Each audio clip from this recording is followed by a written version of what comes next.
afternoon, everybody. Is this good? Yep. Good afternoon, everyone. My name is Schimmel. I'm a professor of the Sociology of Sport at Kent State University in the United States. I'm also the vice president of the International Sociology of Sport Association, and I serve this year on the program committee for Play the Game. Welcome to our afternoon session that will be focusing on Brazil.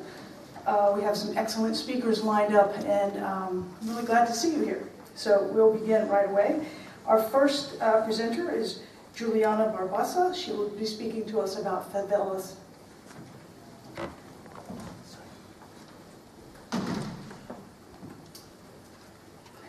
Thank you so much. Thank you for being here today. 1 second. Actually, can I turn this off or turn one of them off? Okay. I just don't want to get reverb from this one. Yes. So yes, I'm here to speak about favelas in pre-Olympic Rio de Janeiro. I'm a journalist. I was there initially as a correspondent for the Associated Press, and I covered the years leading up to the World Cup and the Olympics. Here I'm going to focus on the social legacy of the Olympics. And as many of you here know, the Games were brought to Rio de Janeiro, not just the Olympics, but the Pan American Games, the World Cup, and then the Olympics with a series of promises to the population. When Rio was chosen to host the Olympic Games, there was a lot of enthusiasm from the population. Among the expectations raised in the rhetoric around these games were improvements in transportation, security, social inclusion, and urban upgrades. Things like sewage, running water, etc. in the areas that still lacked them. And I want to focus on on two issues, two areas that really impacted favela residents in particular. One of the big promises made was this program called Morar Carioca. It was supposed to be the main social legacy of the Olympics. The mayor described it as such. And its goal was to urbanize all of Rio's favelas by 2020, meaning bring sewage, running water, electricity to all of Rio de Janeiro's favelas. And this is huge in a city like Rio, because here's a little map with where the favelas are. This affects a full quarter of the population almost. So it would be a tremendous improvement in living conditions for a very large portion of the population. And Rio's mayor, Eduardo Paes, really made this a platform, really made this part of his platform when he was running for re-election in 2012. He said things like this in a TED Talk. Talked about social integration. He talked about favelas being part of the solution and not the problem, which is radical in Rio de Janeiro and Brazil. It was seen as a tremendous change from policies of the past, and so a lot of people were very excited about it. Not just favela residents, but other citizens and journalists who were watching what was going on. In part because this is the past. Rio in the 60s and 70s was once the seat of federal government, and in the 60s and 70s there was an organization called Chaim that was tasked with the removal of all of Rio's favelas. And so in the 60s and 70s, we saw the destruction of communities across the city, especially in the highest end neighborhoods, the areas that were going up in terms of real estate prices. So here you've got some photos of a favela in Gavia being destroyed, a favela in Leblon, and the larger picture there is Catacumba, a favela that was above the Lagoa, the lagoon in the middle of Rio. And this favela, Catacumba in particular, actually presented the city and published in the newspaper a plan for their own urbanization, asking the government to, instead of demolishing them, folding them into the city by providing services. And that was disregarded, and the favela was demolished. And that is now one of the highest rent zip codes in Rio de Janeiro. So, could have been tremendous. But what actually happened is, once the political capital was wrung out of the discourse about this program, it was largely and unceremoniously disregarded. We saw that after a big international contest to select the architectural firms that would implement these changes, the money just was never issued, and the program was largely abandoned, with a few cases of pre-existing, pre-planned interventions relabeled as Morar Carioca to sort of cover the municipal government's rear end. And so you do see things like this in Rio for these two communities, Babilonia and Chapéu Mangueira, with the name of Morar Carioca, but the program actually includes none of the very positive aspects of the actual Morar Carioca program, which included things like actual surveys of the community, conversations with community members about what they see as most important for them.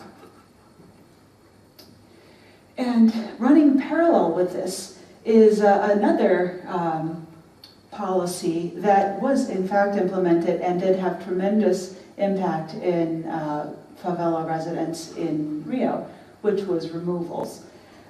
So even as the mayor was running on this platform and speaking before international audiences about this very progressive program that would improve the lives of the poorest and most disenfranchised of Rio's residents, he was also proposing and moving forward very quickly with a program of favela removal. So I think it was 2 months after Rio was chosen as the host of the 2016 Olympics, he communicated to newspapers, and newspapers published a list of 119 favelas that would be removed by 2012. The favela residents themselves learned about this through the media. They weren't even informed in advance until they saw the name of their community in the newspaper. And to this initial list, others were added. And while doing research in Rio, I saw things like, for example, the government report on the communities to be removed was so thin as to, in the case of one of them, Estradinha, that I wrote about, if you added up all of the words relating to the community, it was less than 500 words. And the documentation as to the need for removal of this community was Google Maps, basically snapshots, pointing at steep areas saying, here is a risk area, this community needs to be removed. When this particular community in question had been the target of government improvement programs dating back to the 1980s.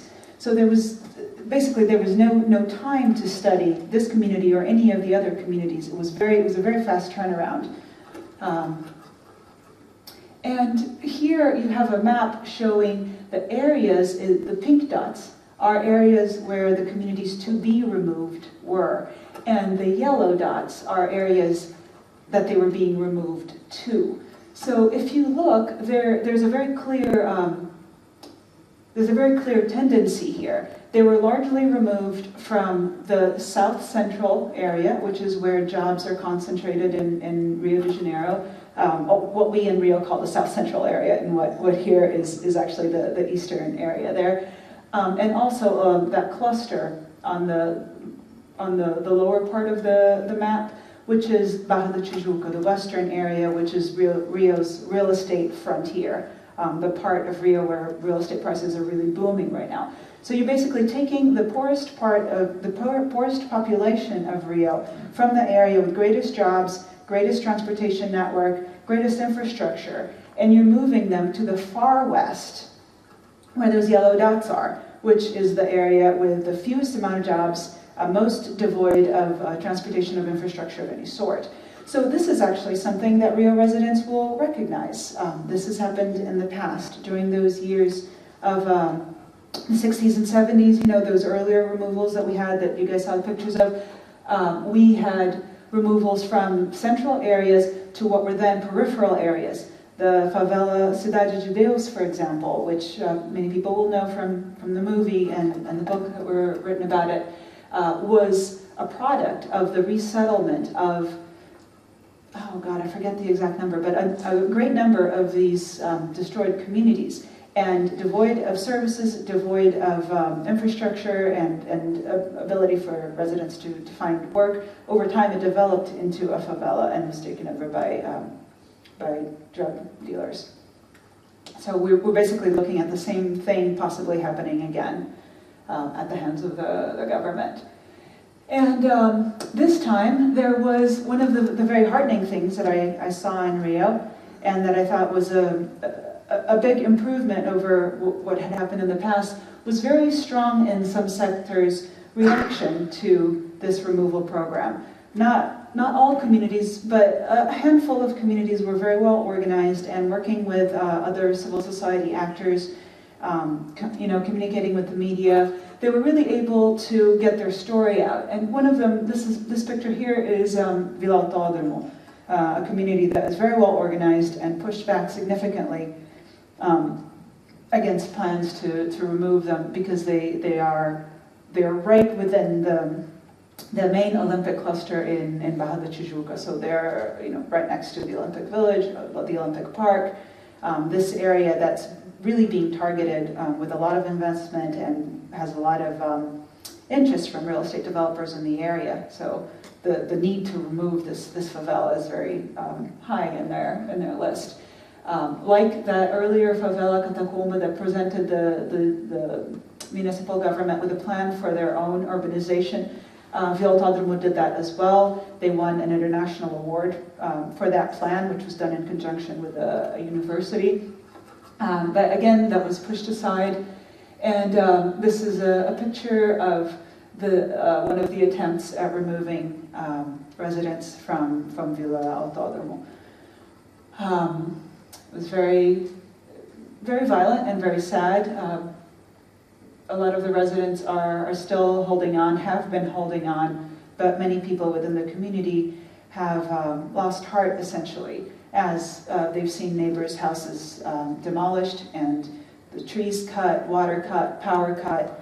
A lot of people, they have lives to live, and those lives are being made very difficult by the situation, which is one of threats and intimidation and forced removals. So conclusions to wrap up. By 2015, more than 19,000 families had lost their home in Rio. Carioca has been completely gutted. Once it was rung of political capital, as in, via the mayor's re-election campaign. And the Olympics, broadly speaking, has been used as a tool for capital accumulation, land seizure, and real estate speculation. And I'm just going to conclude with this little cartoon, because I think it talks about what is really needed in these communities. They did not get Carioca, they did not get the urbanization programs that they had been hoping for. Many of them did get the UPP, which is the security program, where military police is put within the communities for patrolling. But as the little cartoon on the right there shows, what is needed is more than just police. You need all of the services: sports, urbanization, hospitals, childcare centers, cultural centers, etc. So that's it.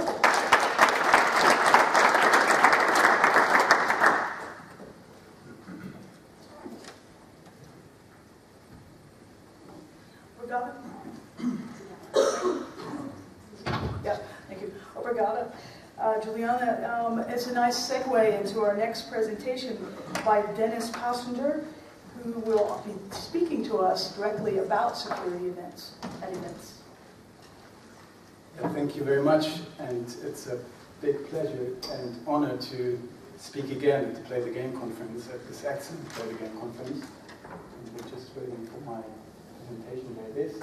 My name is Dennis, and I'm actually currently a PhD candidate in the doctorate in Culture and Global Criminology, which is generously funded by the European Commission and Erasmus Mundus and Erasmus Plus program.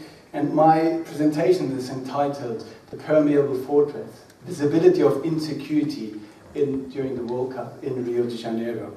And my general hypothesis of my PhD project is that the global security models associated with sport mega events are currently being promoted as having an extremely positive effect on local security dynamics in host cities.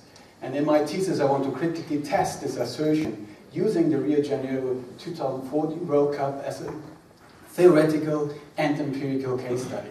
So I want to present or stress the argument here that there is a gap between the ways in which the Brazilian authorities has framed that they have significantly improved their local security dynamics in Rio de Janeiro and what actually happens on ground level.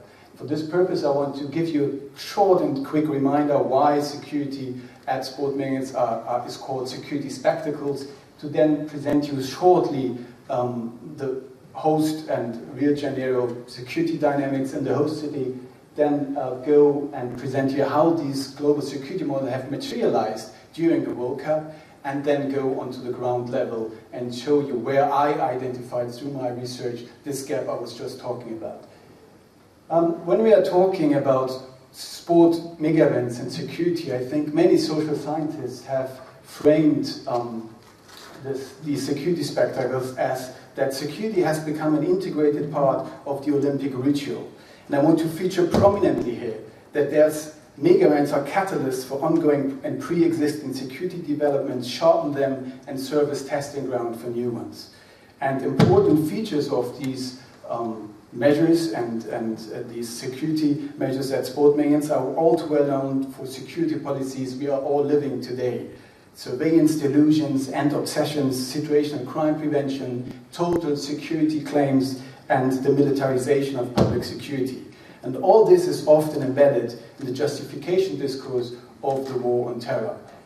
And I think one of the major justifications why Brazil wanted to host these games is that they had in mind to attempt a permanent local security plan for their cities, principally in Rio de Janeiro. So when we are going to Rio now, and look at this photograph, which I very much liked. You can see the FIFA fan shop in the back. If you would continue walking down this Copacabana beachside walk, you would come to the FIFA Fan Fest. But I mostly like this detail, these two letters tacked on this metal thing, whatever it was, CV, for Comando Vermelho, the Red Command, one of Rio de Janeiro's most violent and most traditional drug trafficking networks. And I think it's a symbol for what coexists in this city since a lot of time. And mega event city Rio has been associated with urban chaos, urban conflict, and urban drama. And urban drama, I think the most saddest drama we are living there until today is that since the 80s, there is what many police officers involved in this conflict and many residents in the favelas frame as an urban war where tactics of confrontation and daily gunfights between different policing institutions, militias, and drug trafficking networks have cost way too many victims in way too many vicinities and boroughs. And since 2008, and Juliana just said this, the Rio state government framed a new model, which I would call is a new model with very old tools, which is the pacifying police units. And I think if we're looking at these photographs, we can see that these community police officers need to use war weaponry. And my question for my interview partners was always, do we see here already a scheme for the World Cup security strategy or not? And they always said no. They denied it and said, no, we would have done this anyway, independently from the mega event cycle. But if you're looking at this World Cup map from Rio de Janeiro, which only highlights the very touristic hotspots, such as the Copacabana, the Ipanema, beachside, or the Maracanã Stadium, and in the West Zone, the future Olympic Park, it's exactly in these areas where most of the UPP units have been installed. So I have difficulties to distinguish between these public policies of public security and the World Cup security strategy. Well, let us go to the World Cup security strategy. This is no UFO. it looks like one, but it's the Integrated Command and Control Center, which has been installed in Rio and in the other 11 host cities, and one in Brasilia, in the capital as well. And it serves as the main and core element of the World Cup security strategy, which has been based mainly on 3 pillars: cooperation or integration between different policing forces, policing, traditional police work, and surveillance. So a very good question is, why does Brazil need a cooperation or integration strategy? Well, to put it bluntly, to leverage institutional vanities. There are just too many different police institutions that do not cooperate and do not work very well together. So authorities knew they need to bring these institutions together to provide security during the World Cup. And this worked very well on management level, but did not always break through onto the ground level. When we're looking at the policing, I think we can literally say that Rio de Janeiro was transformed into a militarized fortress. I've never seen as many police officers in the south zone of the city as during the World Cup, and it was transformed into a militarized fortress even more as it is already. And I think this policing effort during the World Cup was clearly to promote the total security mantra inherent to mega event security. If you're looking at surveillance, there's a photograph from within the command and control center where the police was able to survey certain parts of the city, principally the touristic hotspots.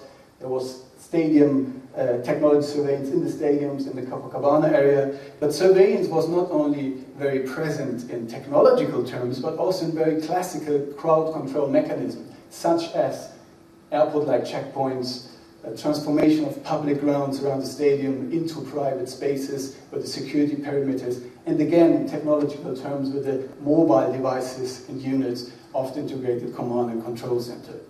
But let us go now to the ground level.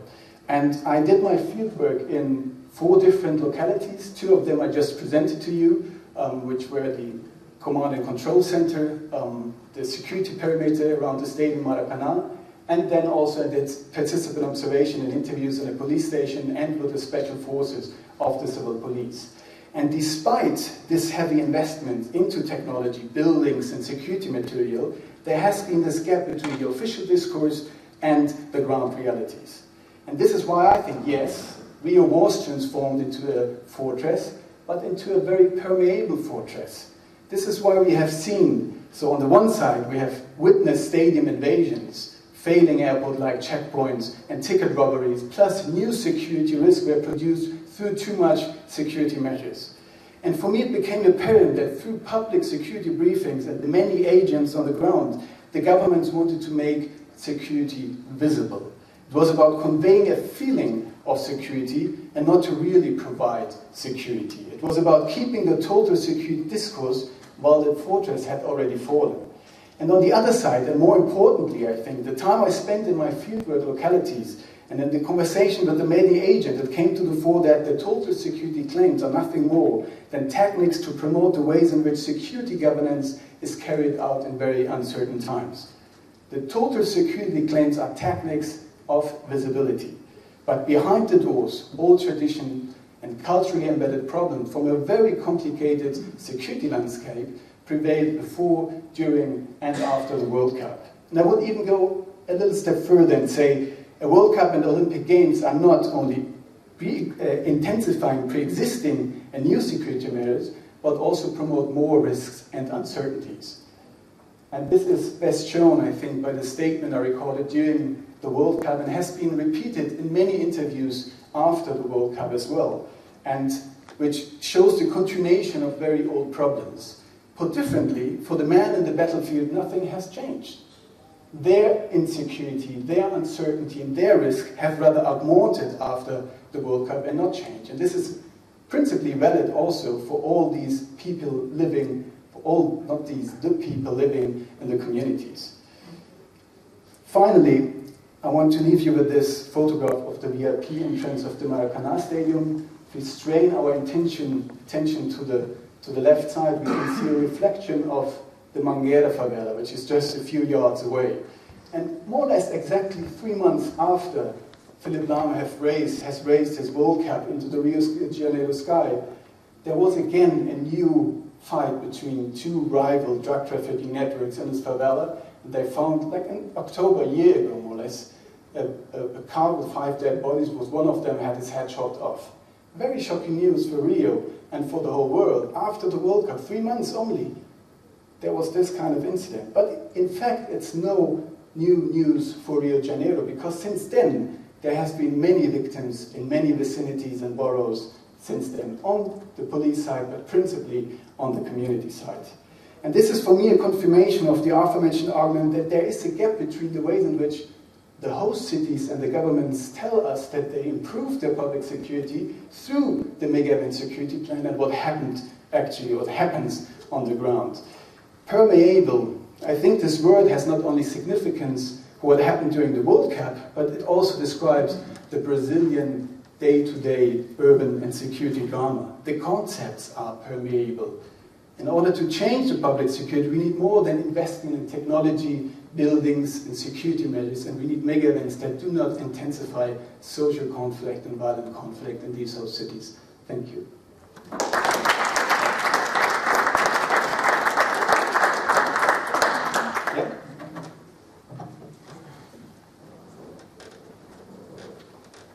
She shall not be moved. Thank you. Yeah, that's fine. And a good lead into our next presentation, which will focus on the perceptions that people have of the government in Rio. And this is Claudia Sanen, who is from the University of Hamburg.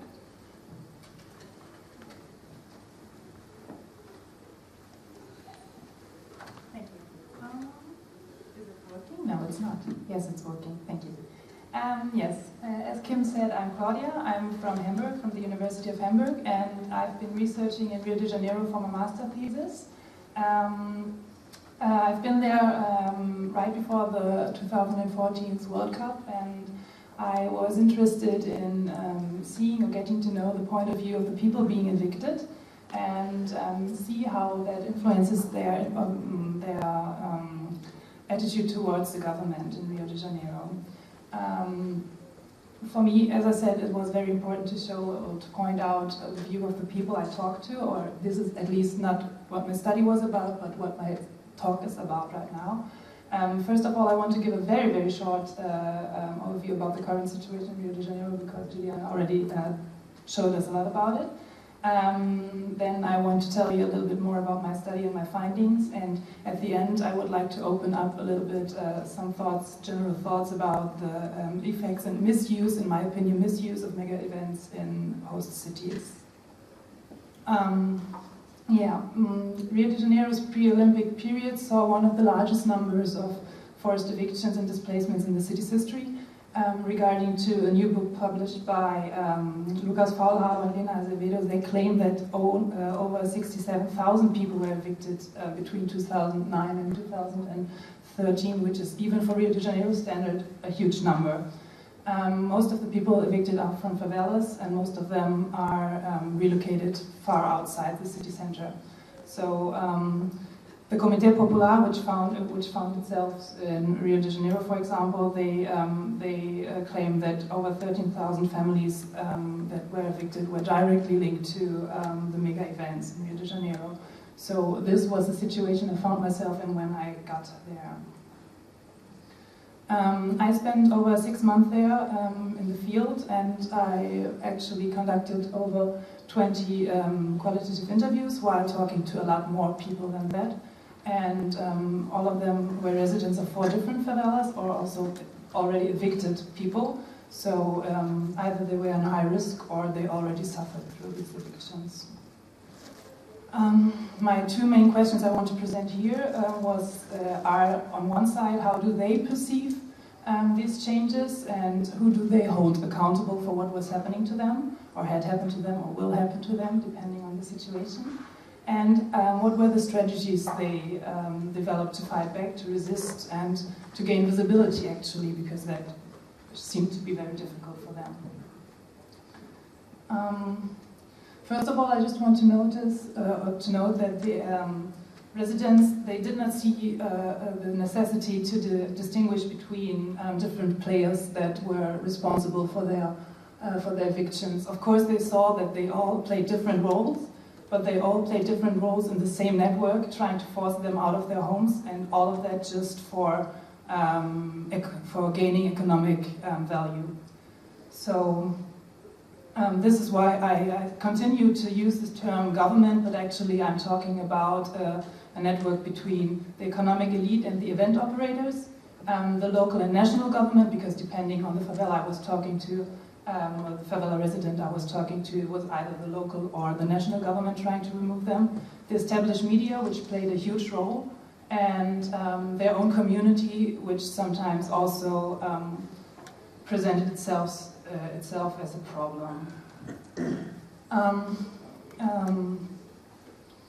The motivating power behind all those evictions was always determined or always made out to be the economic elite, which in their opinion, and I'm always talking about their point of view, I'm not saying that this is the whole truth, but I think they found a great way to express what's happening to them. The economic elite influences the government, and it influences as well the established media, and it misuses some tools like the Minha Casa Minha Vida project or the sport mega events to simplify evictions in the cities, and by that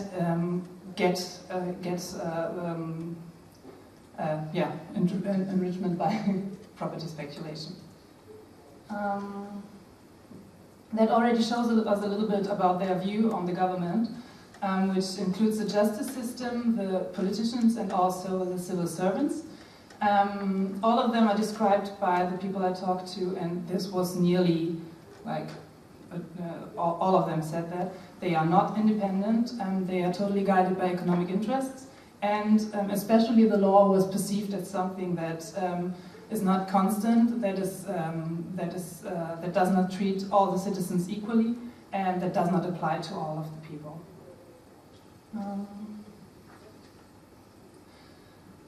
The established media was one of the things that the interview talked a lot about, and they saw them as something of a high significance.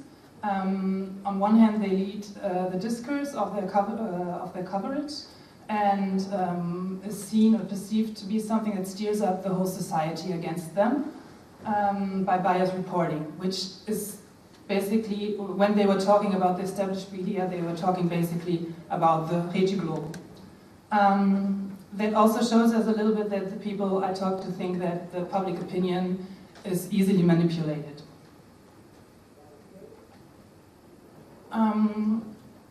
Even if a lot of these evictions are really directly or indirectly related to sport mega events, the interviewed found it very, very important to point out that neither the World Cup nor the Olympics are the actual reason for the eviction. They merely serve as justification. They put like a clock on something, so they have to go until that point. And what also happens when this happens is that they can avoid public consultation, and they can like move on quickly, a lot more quickly.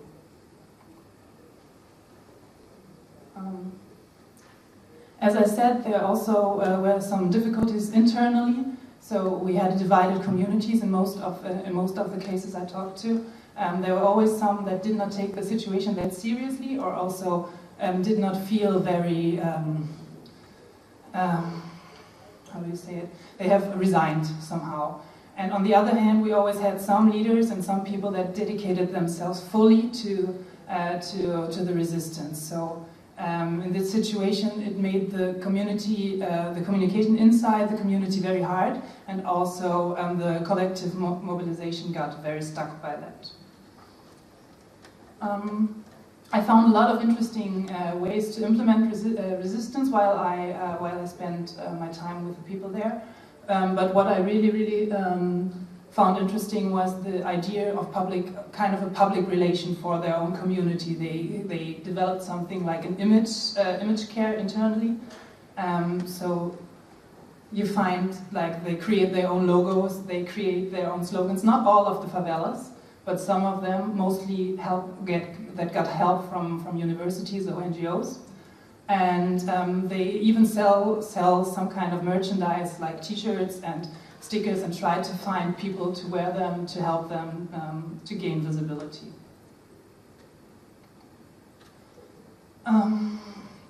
The resistance per se was very difficult because of most of the points you already said a little bit about it.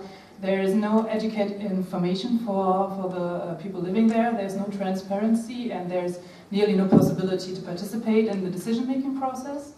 And what also was hard for the people I talked to was it is nearly impossible to find the responsible player and talk to them in any kind of way.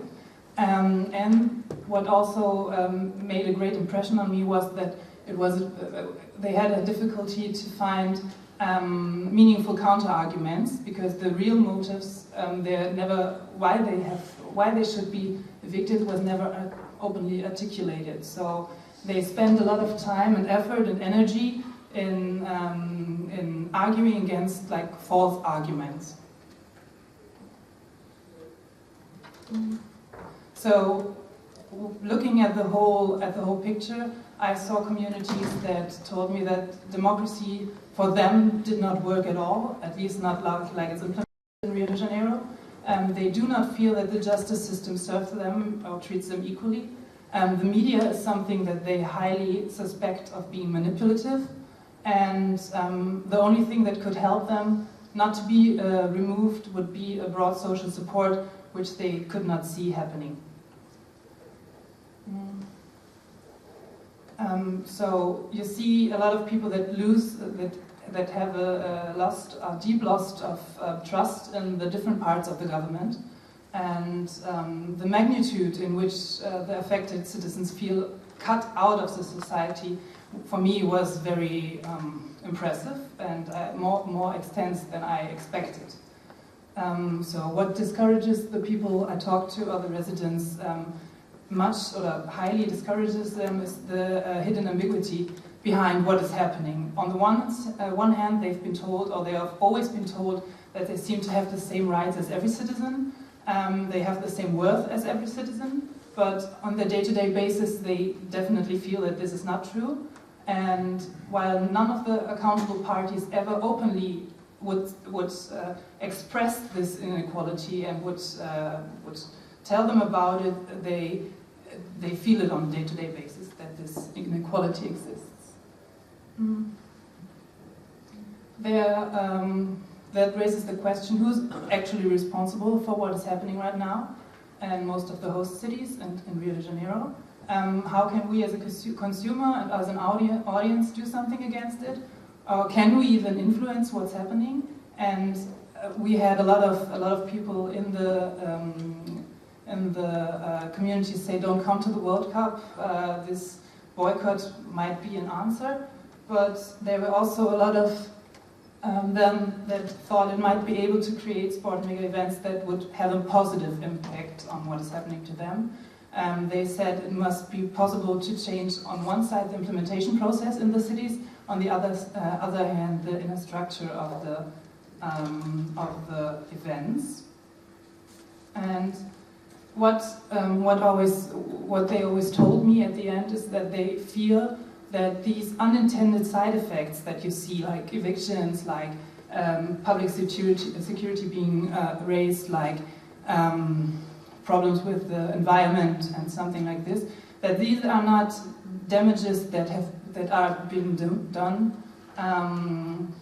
that are not side effects, that they most of the time are the real or true objective of what is happening and why these games are implemented, at least in terms of housing situation. So, just take a look. I think it's important, or for me it is important to point out that these fears are real, that what the people see and what they perceive is real, and we, in my opinion, we at least owe them to take them seriously, even if it's difficult for us. So, as I said.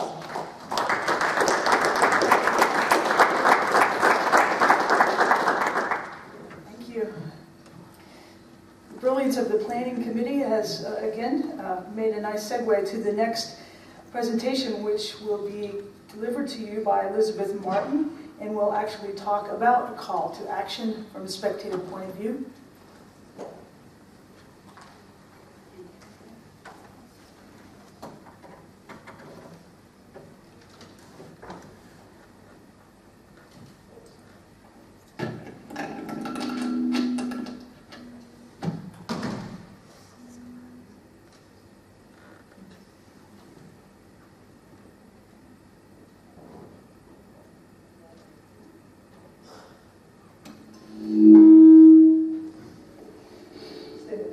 Can we just turn this off?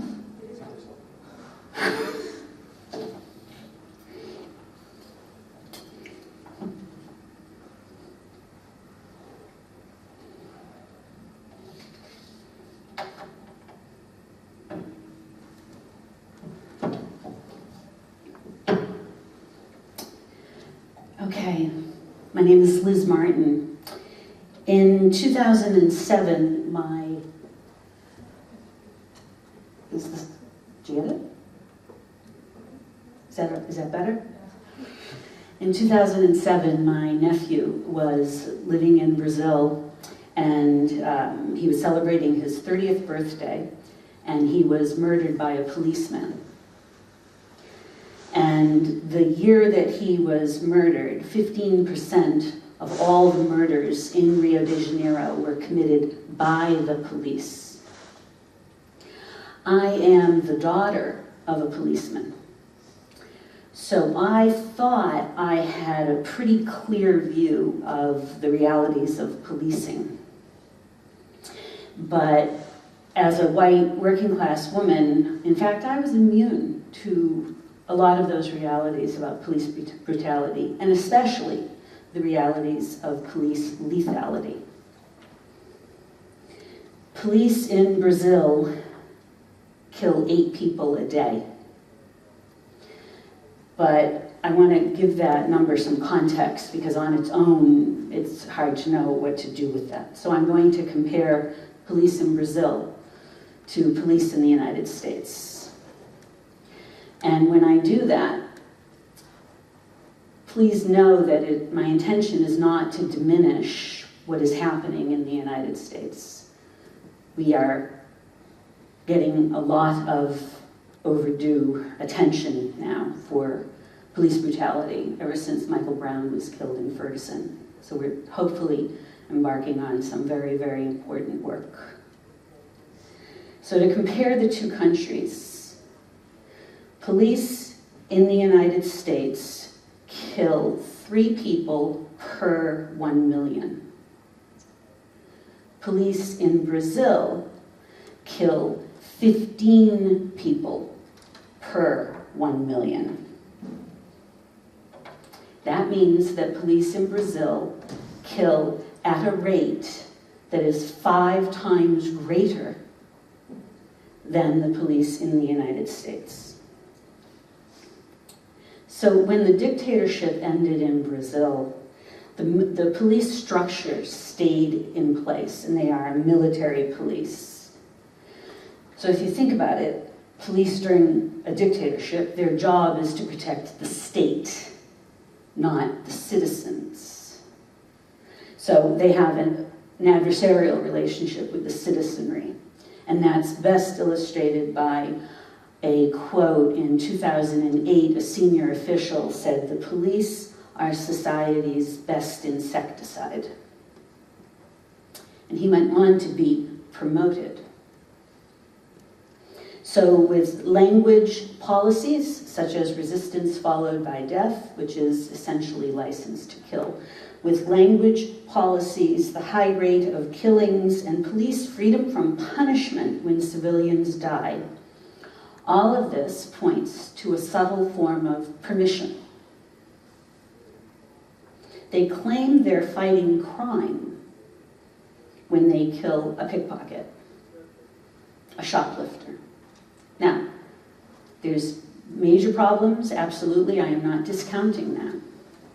But what has happened is the police become judge, jury, and executioner.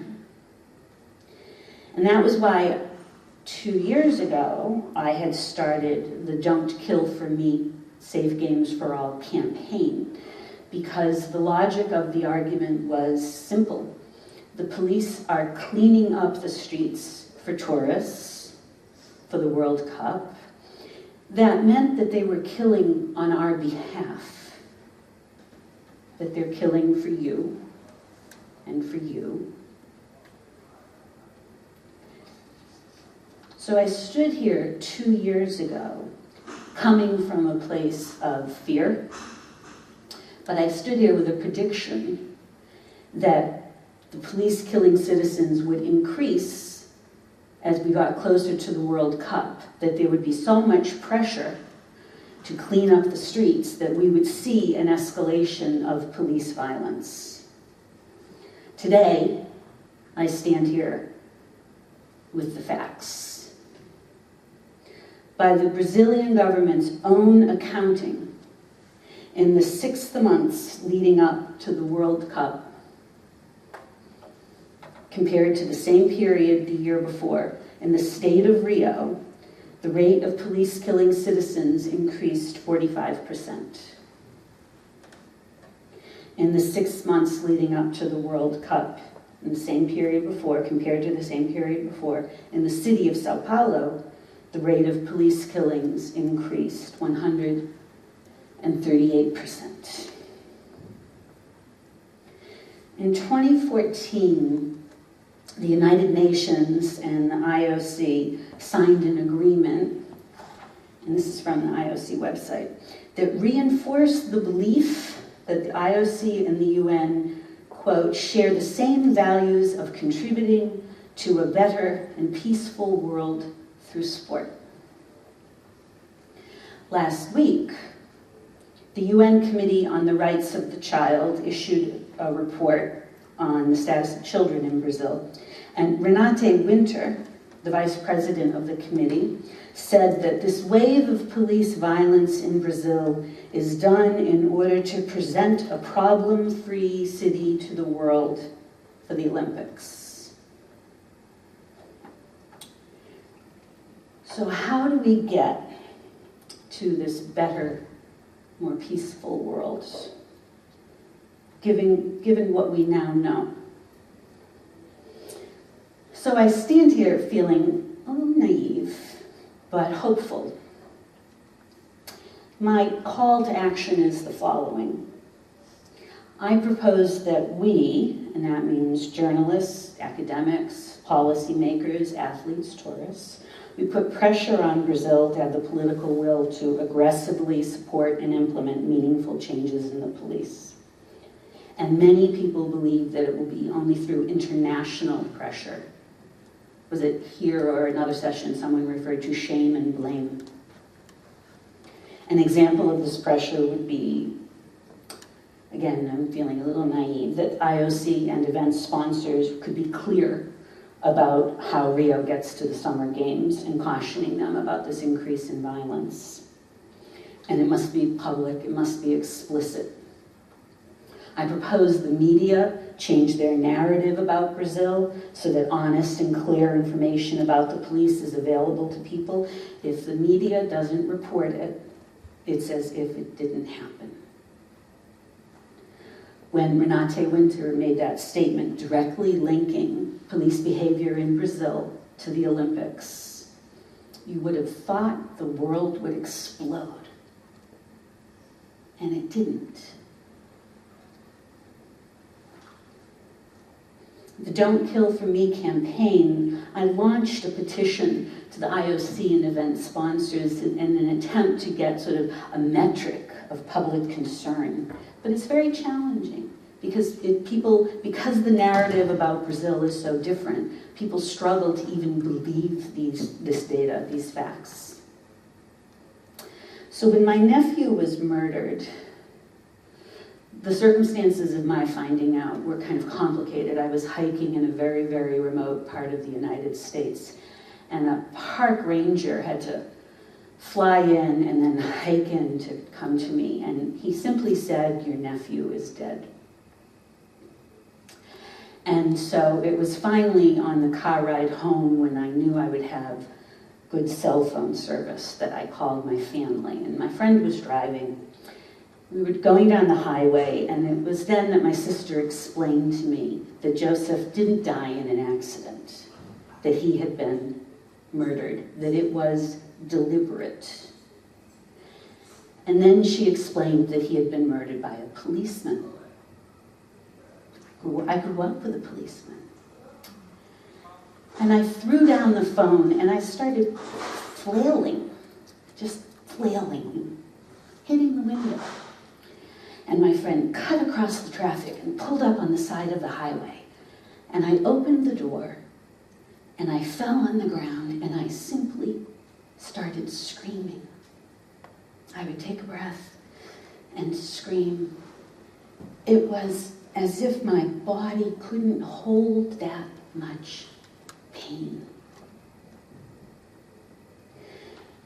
So the summer games start on August 5th. That's 284 days from today. At the current rate of police killing citizens, that means that between today and the start of the Olympics, 2,272 people will be killed in Brazil. 2,272 aunts and uncles, mothers and fathers feeling that unbearable pain. Now, it's not our fault that police in Brazil are killing to prepare for the Olympics as they did for the World Cup. It is our fault, however, if we do nothing to stop it. We're co-creators of the Olympics, even as spectators, because as a spectator, we bear witness to the athletic prowess of the team. What's a spectator sport without spectators? So we're co-creators. But if we continue in a shameful and culpable silence, then just as we are co-creators of the beauty that is the Olympics, we're co-conspirators of the slaughter of young black men throughout Brazil, all on our behalf.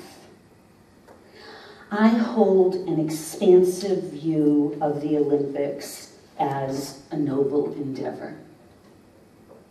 But the Olympics are fast becoming synonymous with forced evictions, useless structures, corruption, onerous financial burdens on the host community, environmental harm, and now murder. So we have a small window of opportunity to tell the world about what's happening in Brazil, to send a clear message to the government, the IOC, and event sponsors. And we can recapture the part of the Olympic movement that believes that it's not merely bodies in motion, but humankind being its better self. Thank you.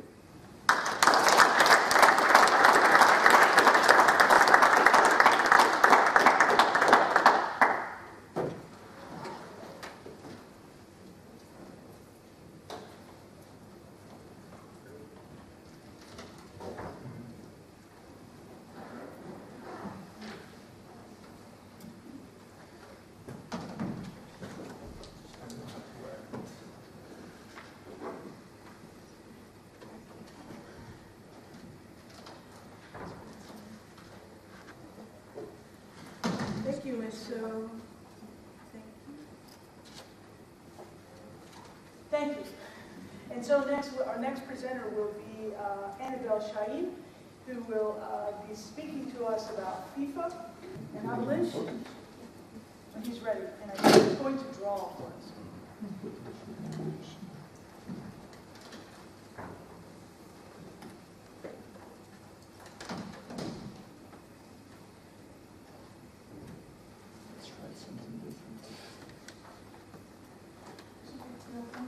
Okay, I am spending my time with this. We're in good shape.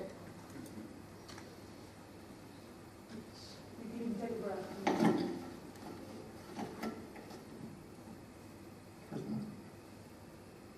Where's the microphone? Okay.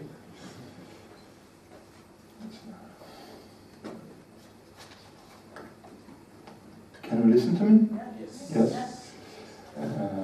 Well, before starting, I would suggest you to get closer to the board because I'm going to use it. And you guys that are far there probably are not going to be able to see it. Or we can change the board. It's easier, yeah. Well, but the suggestion keeps it. So if you could move to this side, it would be better for everybody. I think so, at least. Well, why we move, I'm going to present myself. Nice to meet you. My name is Aníbal Chaim. I am from the University of São Paulo, Brazil. I am currently a PhD student at this university. And here I'm not going to talk specifically about Brazil, but about a worldwide process whose center was actually Brazil, which is the process that regards the election of Jean Avelange, which is this guy here, for getting the president of FIFA in 1974. I'm going to start like we're using it. Before I start my presentation on PowerPoint, I should let you know that this process has mainly three points. Power. It starts with power. It's about power. Being the FIFA's president is an issue of power, right? So, but to get power, you have to have a previous power.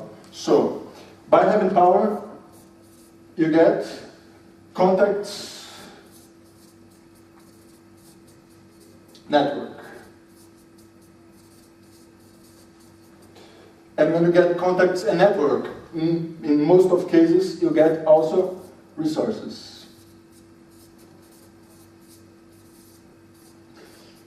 I talk about a specific kind of resource, right? Not any kind of resource, a specific kind of resource.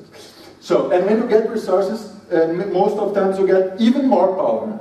So, this is not a line, but a circle, right?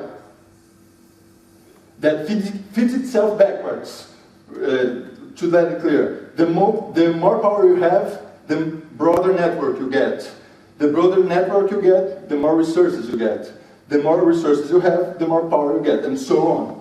So, but this is on the bidimensional view, because, and this is a problem, because the story of Avalanche does not have only 2 dimensions, there are 3. So I'm going to use another sheet to illustrate it. It happens, a circle in 1 dimension is like this. But my story is shown. Why? Because each move is 2 times bigger than the former. So, here, when you get 1 unit of resources, you do not get only 1 unit of power. And we'll get one, let's supposing that it is measurable in units, right? Because it's not.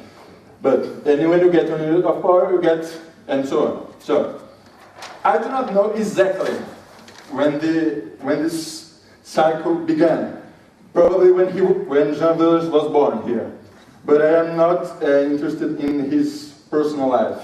So I have a time cut. And my time cut is the moment that he got power enough for making something happen, right? And when was it? Does anybody know when was it? Nobody knows, okay, good. I know. It was 1958.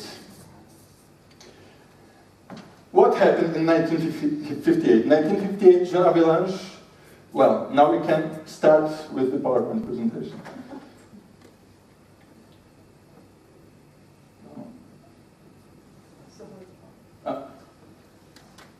Yeah.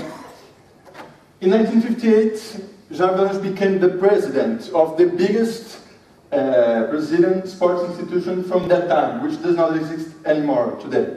It was called CBD. This is the acronym for Confederação Brasileira de Esportes, or translating freely, Brazilian Confederation for Sports.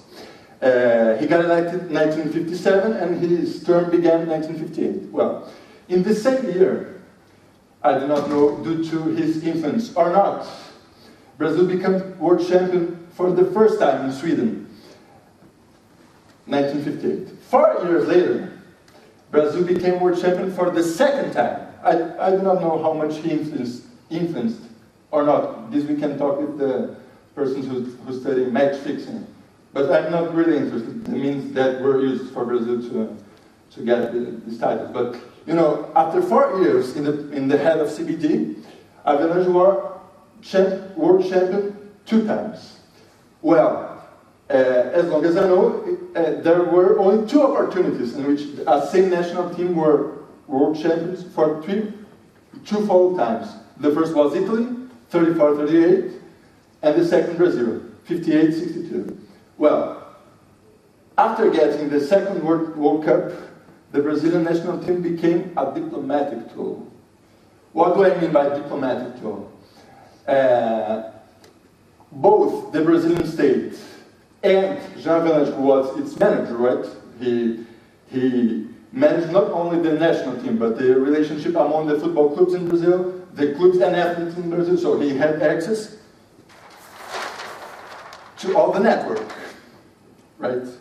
So, and he made a great use of this network. I will give you a few examples. One of them, no, let's go back because I'll make the surprise in there. First of them, he made an alliance with Portugal in 1960. The second, he went to Chile 1 year after the World Cup in 1962 to celebrate with the President Allende, if I remember it well, because, you know, to make good bonds with him. 1964, that was an important cup in Brazil to which lots of selections worldwide were called. And in 1968, he promoted the Game of the Queen in the Maracanã Stadium. As you can see here, Pelé, this is Pelé, our most famous football player, he was being celebrated by the Queen, and who is helping the Queen to give the prize to Pelé? Jean Avelange, no. Well, it was he who promoted this game for the Queen, and, well, it's just to demonstrate you that he was the manager of the institutional and diplomatic relationships from the CBD during this time. But there's the not that beautiful side from the history. In 1968, exactly in this year, Brazil was living one of the worst crises in its history.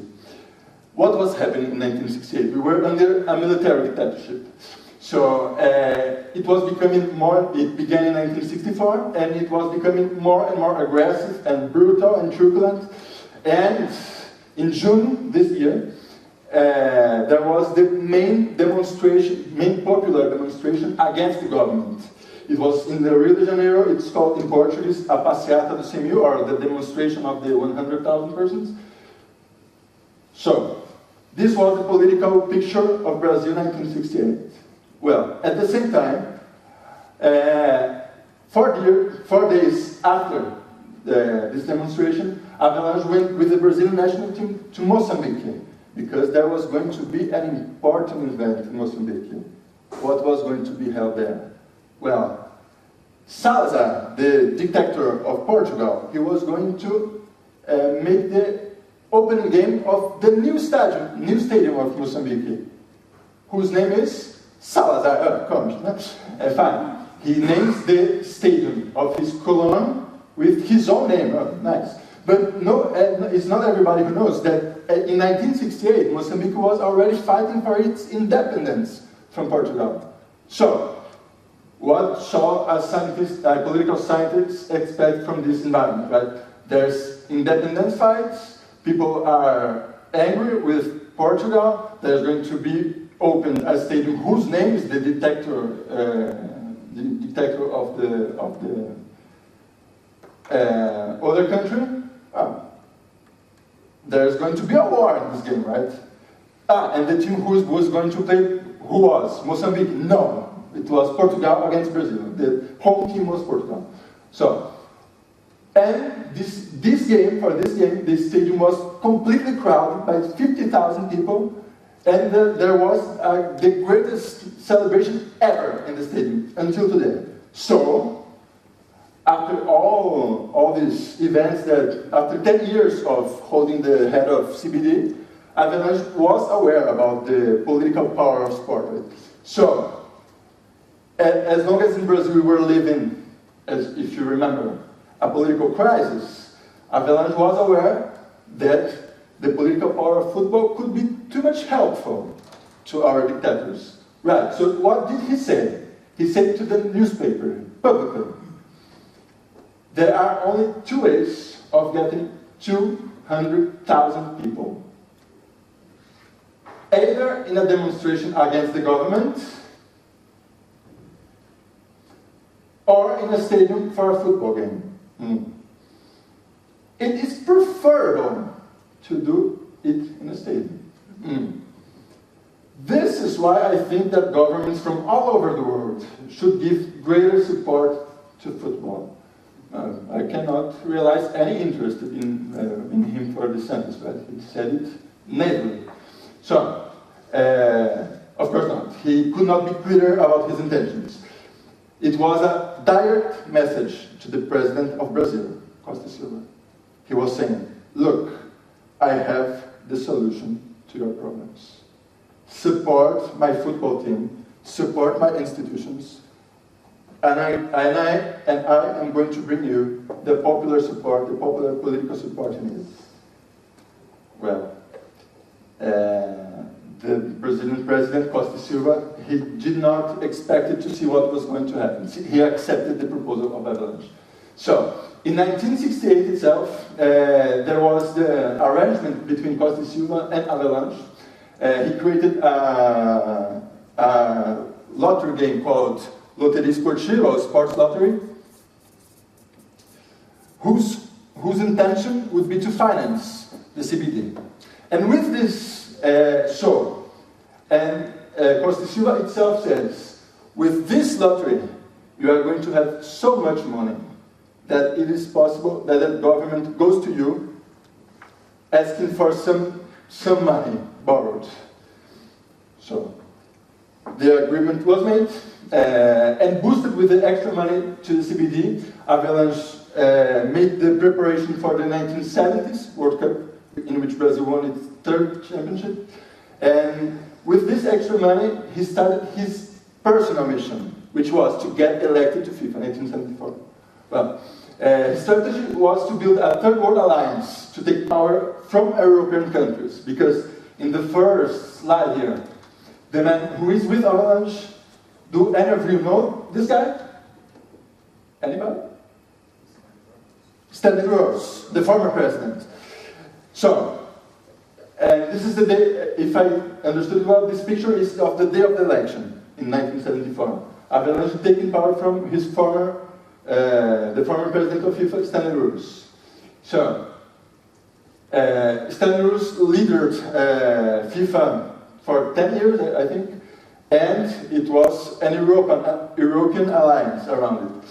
And the third world countries were underrepresented in FIFA's assembly.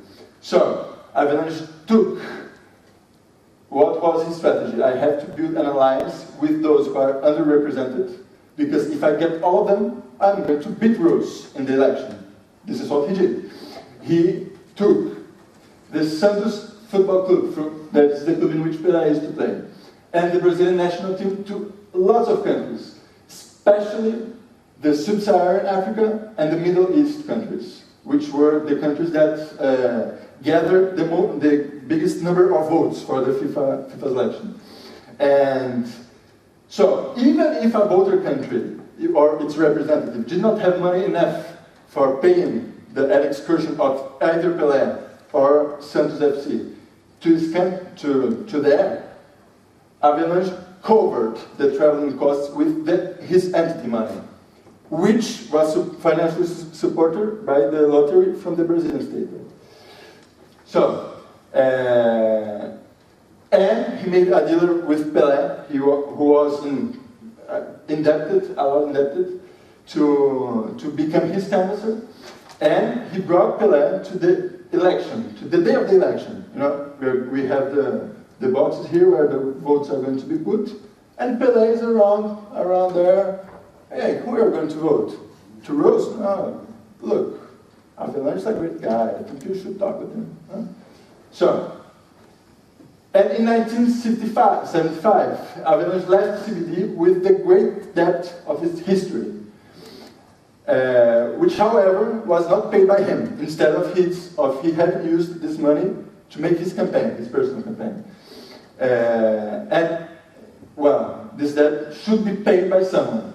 It was paid by my parents, by my grandfathers, by everyone who was in Brazil in the 70s, because the President Geisel, the one that came after Costa Silva, he wrote a letter by his own hand that he was asking for $4 million, which was a large amount of money at this time, from Social Assistance Fund, Brazilian Social Assistance Fund, to settle the CBD's debt. Well, so this is the history. Thank you for your attention, and if you want, we can have some questions and answers thereafter.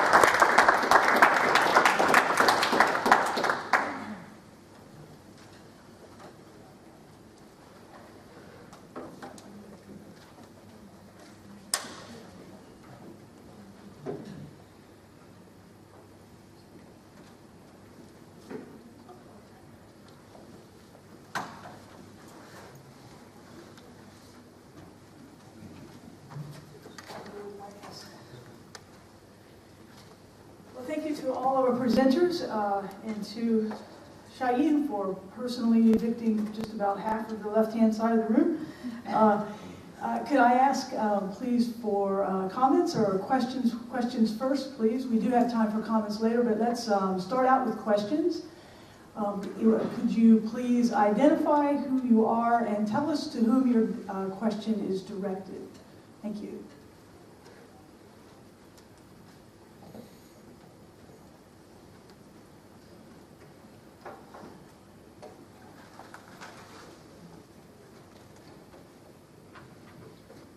My name is Georg Fascius. I'm from Denmark. I would like to know what is happening to the people who have been evicted from the favelas. How are they treated? What is going on? Thank you.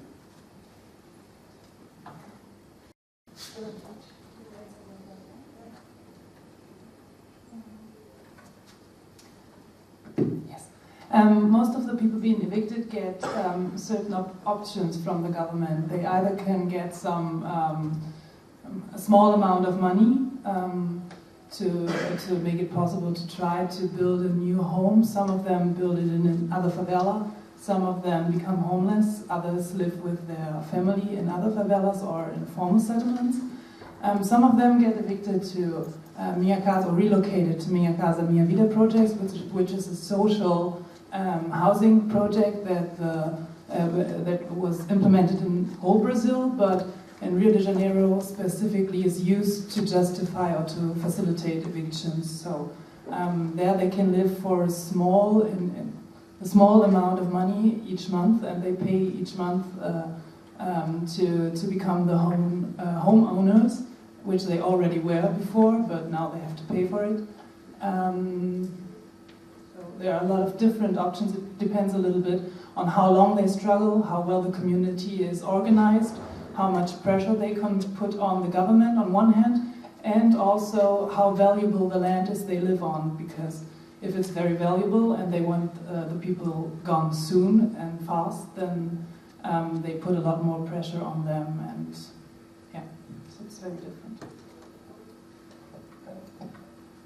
I think the only thing that I'd like to add to that is because the value of real estate in Rio de Janeiro has been going up so quickly during these years that we're discussing, the values established for rent assistance for those who choose that are very, very low. You're not able to rent a house in a similarly situated favela or even close for the amount offered through rental assistance.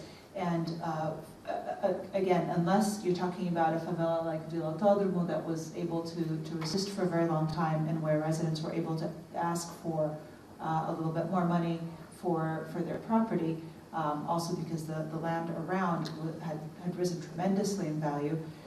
The majority of people removed from favelas, the amount of money to be given to them for the land and the construction on it was determined by the government.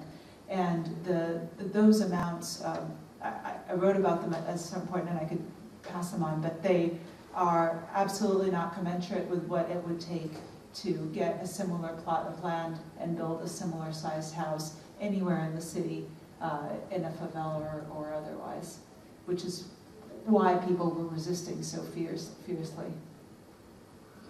We'll go 1, 2, 3 for now.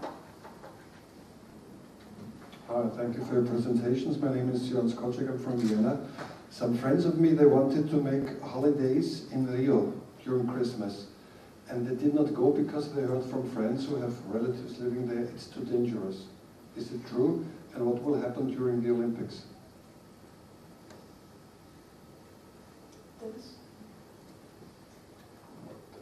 Well, I would say these friends couldn't tell him the truth.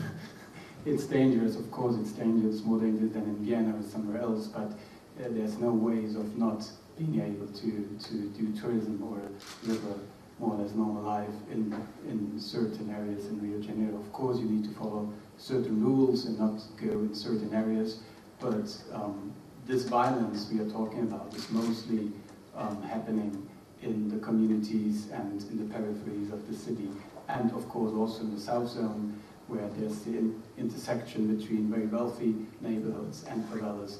But I wouldn't never ever recommend anyone to not go to Rio. And well, during the Olympics I can't read the future, but I would say so that, and that's what happened during the World Cup as well, is that the government will wage or deploy so many security staff in private and public security forces that I would say that nothing big would happen, but I wouldn't sign a contract saying this. Of course not.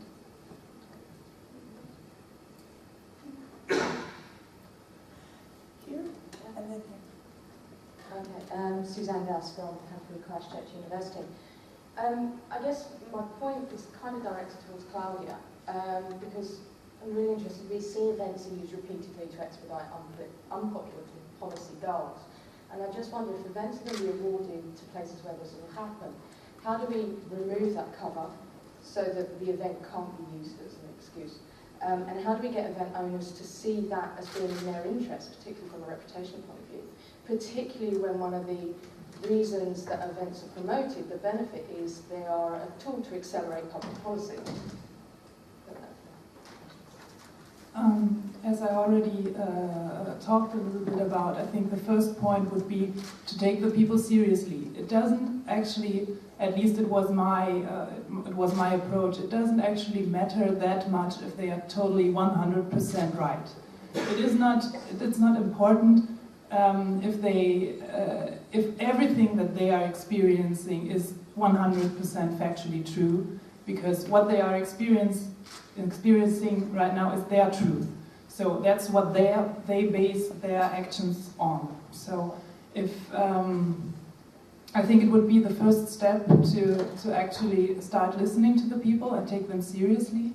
And I think on the other hand, stop letting false ways of participation, false ways of transparency, false ways of public communication. Like, we come from Hamburg, so they are planning on implementing the Olympics there maybe one day. And what is happening right now is that they started a whole process of participation and a whole process of transparency, which when you look a little bit closer is not very transparent and is not very participatory. So I think we should show them, when they try to use civil society and when they try to use different people from civil society to perform these kind of actions, that we do not participate in them and call them out by what they are. That it's not real transparency, that this is not real participation, and demand the real.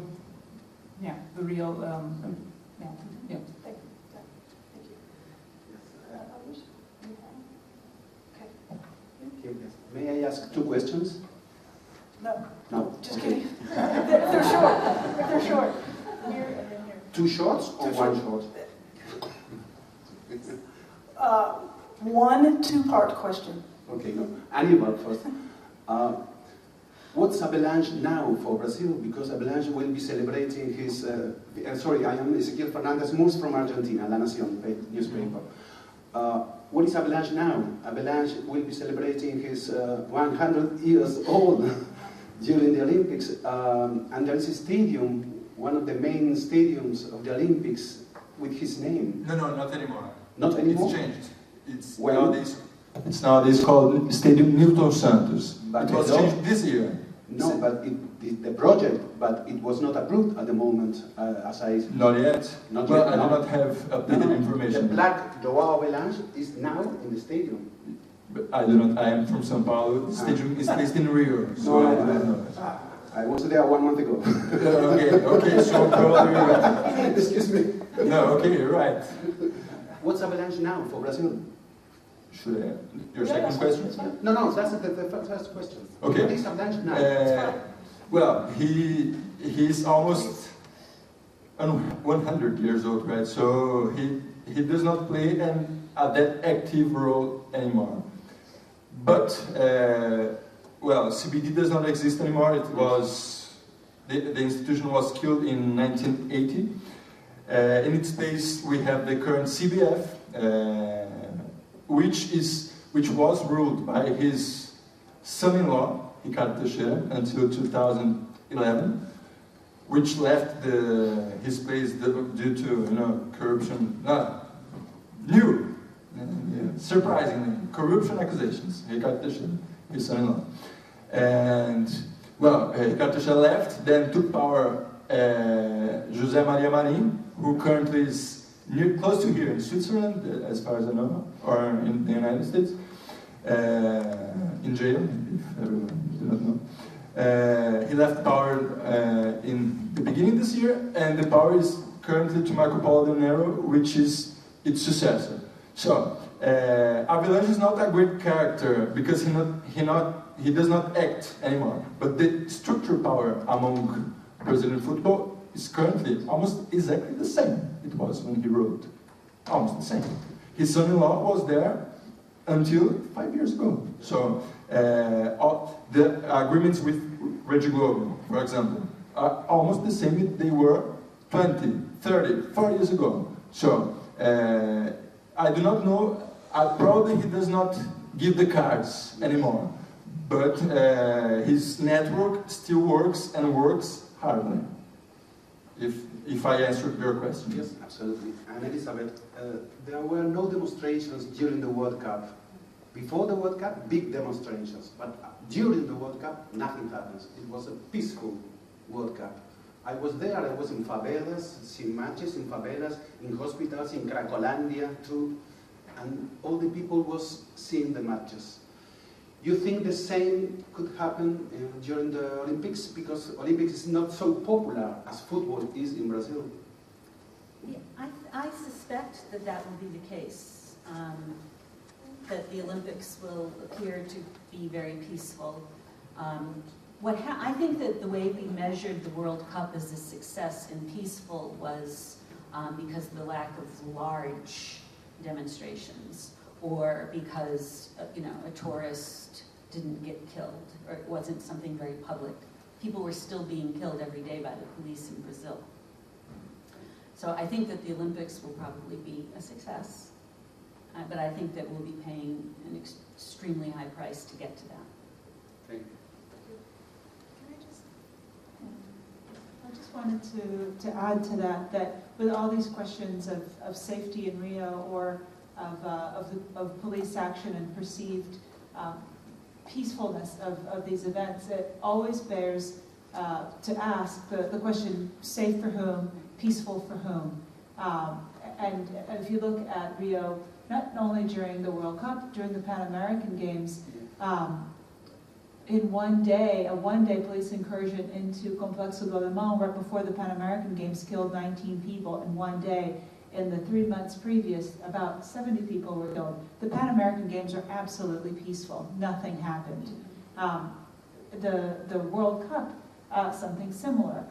There were violent conflicts and shootouts happening in Complexo do Alemão, in Maré. where people were dying by, I mean, not just one or two, but I'm not going to cite numbers now, but a lot of people were dying in those days of the World Cup, during the World Cup, immediately before and after it.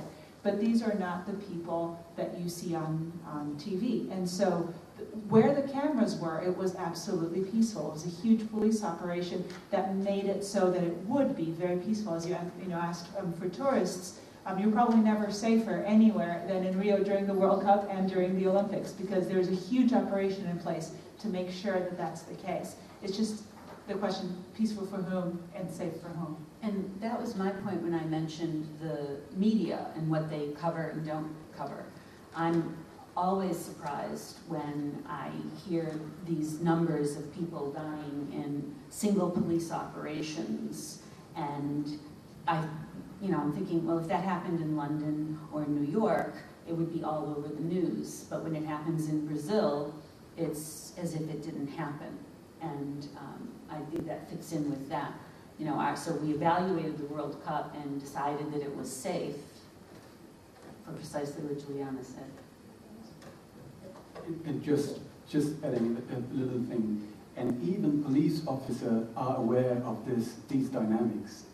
Special Forces officer once told me, when I asked him what they are doing to keep the World Cup peaceful, he just said, we armor the events. We build fortified fortresses around the main touristic areas.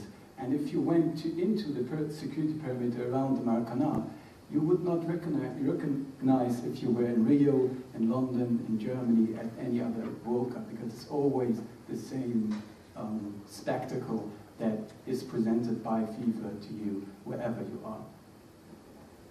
Thank you. Yeah, hi, I'm John Doyle from England. It's just picking up on what Elizabeth just said then. You painted a pretty dismal picture of Brazilian political culture, really. I just wondered how the media and the responsibilities for Brazilian journalists to tell these stories, and what do you think the failures are?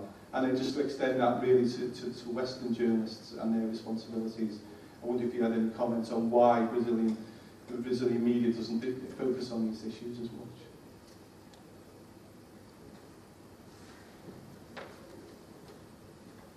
Well, I'll start, and I would like to hear what the rest have to say as well.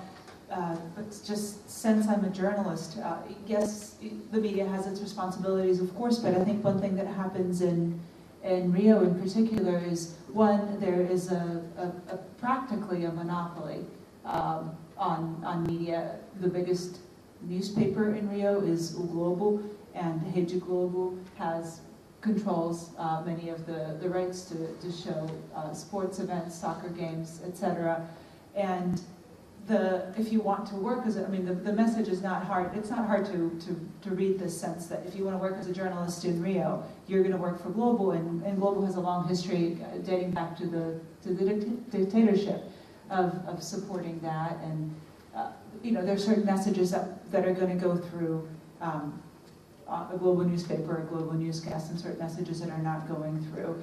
And second, beyond this sort of like broader, slash conspiracy perspective, there's the visible fact that media in Rio, as anywhere else, are part of that society. They're part of that community, and so they carry some of those same values. And unfortunately, I'm also Brazilian. You can say a lot of Brazilian middle class, upper middle class, do not object strenuously to this. They do not object to the police acting in the way they do. The phrase "bandido bom, bandido morto," a good criminal is a dead criminal, is widely endorsed. There was a recent survey that found that over half the population accepted this view. So when you pull journalists from this same middle class, upper middle class, it's not surprising that they endorse this view. I just wanted to add something, which is just that I have the feeling that that this World Cup is a very well-documented World Cup. It's like most of the human rights violations, if you want to know about them, you can search for them, you can find information on the internet most of the time. We have a lot of internet pages that are working very well, a lot of ONGs and NGOs working very well in Rio de Janeiro. So it's not that it's not being communicated, but I think the established media, as Juliana said, has not that big of an interest of doing so. But the international coverage was in some ways very interested in these kind of issues, and they had the possibility to get all the information, and they got a lot of it, I think. At least it's my personal opinion. Also, a thought that I have, and it's interesting because my perspective is I'm not an academic and I'm not from Brazil, so I'm from the outside looking in, and what happens when I look at the media's coverage of Brazil is there are a couple of issues that come to mind for me. One is there are two terms that the media uses that I think are confusing for people. I think the term favela simply is reduced, often you'll see it in parentheses, slum. And I think that gives people license to not pay attention to what they're reading. I also think the term militia, that term drives me insane. I know where I come from, Boston, I mean, people hold up the idea of a militia as, you know, part of what we fought for in the American Revolution. It is a confusing term, and so when I talk about the militia in Brazil, I refer to them as dirty cops or police gangs. The term militia does a profound disservice.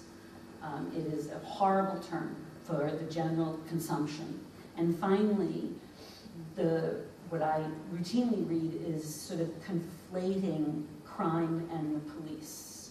Crime and the police. So that you'll hear about a police action where 19 people will be killed, but the body of the story will be, it was, you know, between rival gangs or there was drugs involved, and instead of the horrors of a police action where 19 people are killed. The narrative is just a murky narrative. Yeah. Hi, Hanna Marie, I'm from Norwegian Broadcasting. Question for Elizabeth Martin. You say your numbers, the terrible numbers, are numbers from the police, is that correct? So my data of the 8 people a day is information that just came out from the Brazilian Forum for Public Security. My comparison of 2013 and 2014 in Rio de Janeiro and Sao Paulo came from the governments themselves. They issue annual data. And my numbers on the US police is from the Washington Post. All right. I'm mostly interested in the Brazilian numbers. Are they open with these numbers? And do they have different numbers? Can we say who are the victims, their age, sex, when are they killed? Does the numbers involved with these things? Yeah, I think that, Juliana, you might speak to this, but I think that the problem with any numbers around policing is the self-reporting that has to happen in order to get those numbers. My understanding that a major problem with the current numbers of police lethality in Brazil is the increase of people disappearing in Brazil, that has gone up as well. So maybe just adding, well, the Forum for Public Security, the Brazilian Forum for Public Security is an association that is working with the police and with governmental bodies and social scientists and activists. So, and homicide rate numbers are produced by the ways in which, when an incident happens or somebody dies, it must be registered in the civil police station. So this is then transformed into a number. But the problem is that many of these victims are not registered and will never know how they died and that they were registered or not. So the estimations are that these numbers are way higher than the official numbers that are published.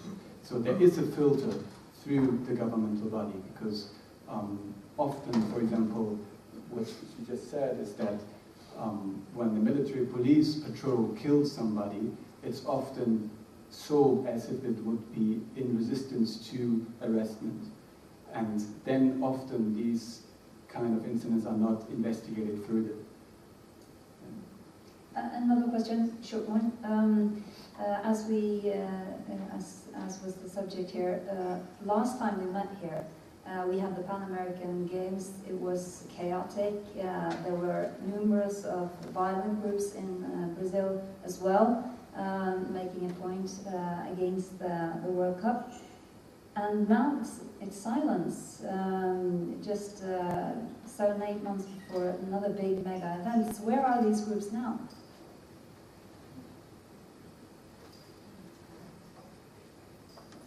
I'll start, but I think one obvious thing distracting the population right now is if you look at what's been happening in Brazil from 2012, 2013 to now, the country has gone into a tailspin.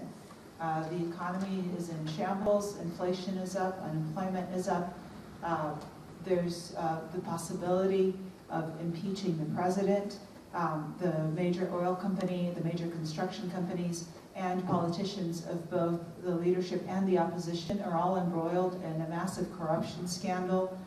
There's a tremendous crisis in various aspects of Brazilian population.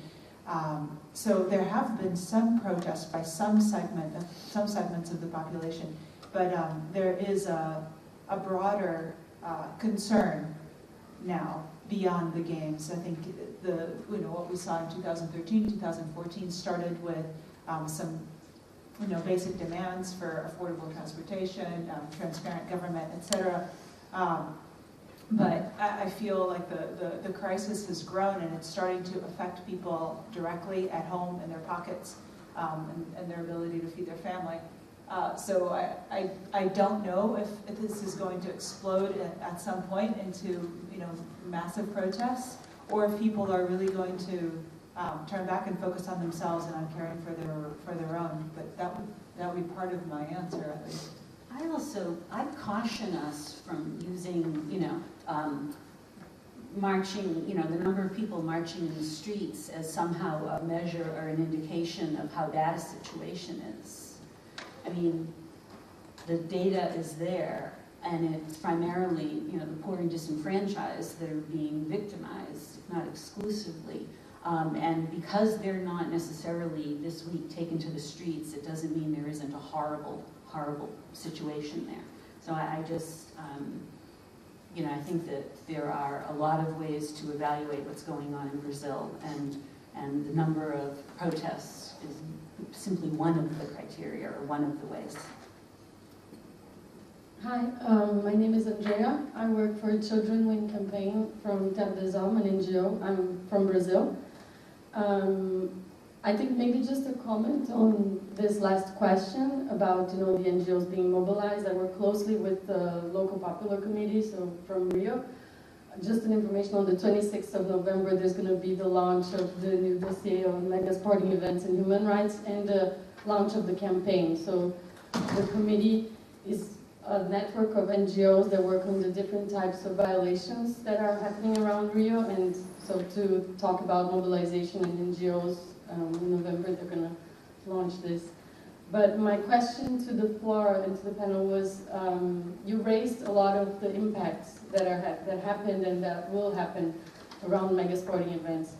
We've seen already throughout the conference that mega sporting events are complex, so they involve different actors and they have different responsibilities, the governments, the sponsors, and the organizers. To talk about the organizers itself, what are the recommendations, if you do, so that in the future, mega sporting events such as the Olympics and the World Cup do not harm the local population?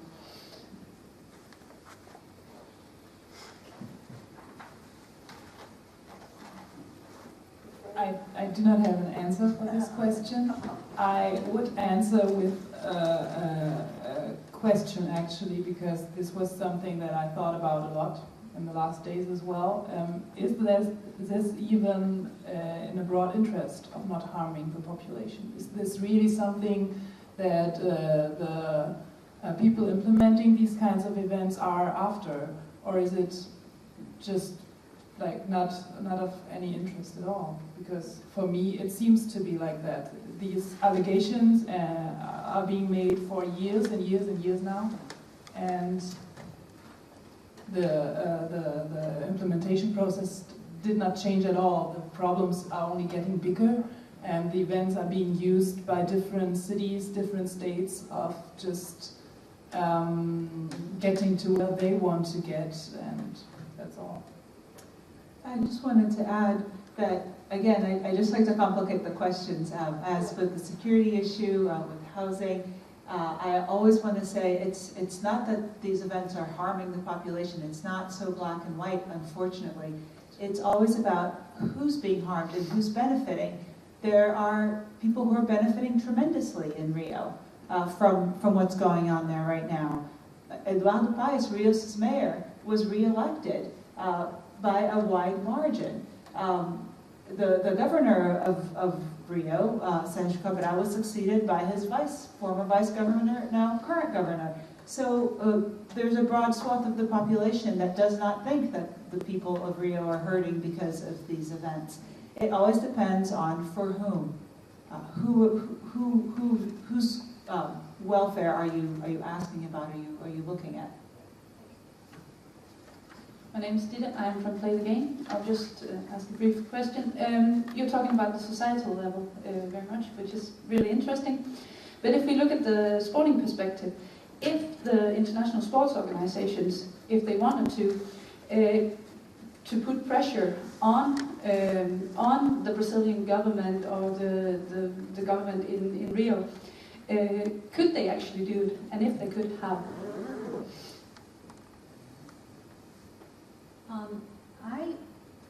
Of course, they can do anything. I mean, you know, they can speak to people, they can issue press releases, they can leak concerns. There are any number of things that they could do. I think that silence is not a neutral act. And as long as the IOC knows what's going on, and they do, well, they do after this morning, that they are culpable as organizers. So I think that, you know, it's, as a co-creator, as I said in my presentation, of an event, I think that we all have a responsibility, and I think that the IOC, for example, could indicate that they're watching and they have concerns. Whether or not that would have any long-term impact, I don't know. But if 2,272 people, if their lives are at risk between now and the start of the Summer Games, and we could have any impact on that number, I think that's a job well done. Well, I also would add that these international sport federations are not having any interest in making any pressure on any government. And as I have said this morning, as long as the IOC president stands on the Copacabana beach saying that Rio de Janeiro will be a more equal city, and everybody is cheering and applauses internationally, just repeating this message in DPA messages and news tickers, I don't see that there is any effort of containing these kind of policies. And as we have seen, as Jens Weinreich and other people from the Spiegel just showed in the big German Football Association scandal, is maybe it's one of the reasons why they are also silent, because they know that they also have problems within their own proper organizations, and their interests are just too high to piss anybody off. Thank you. If I could just point to a couple of things that have emerged here today in this fascinating and important session. To return to a couple of things that I think themes have run throughout. Lost heart, pain, resigned, democracy does not work for them, a class analysis, issues of power and inaction. And let me pull us to the theme of this conference, which is reform or revolution, and ask all of us, what does revolution look like in this case? So two visions have emerged here. One is of a revolution with people in the streets, and another is a revolution where people don't show up to consume the event. Those are quite different visions. And I would ask us to think about, as this conference has asked us to think about, what do we do beyond reform and education and calling again for people to notice? What does real revolution look like? And that's what I'll leave you with. Thank you.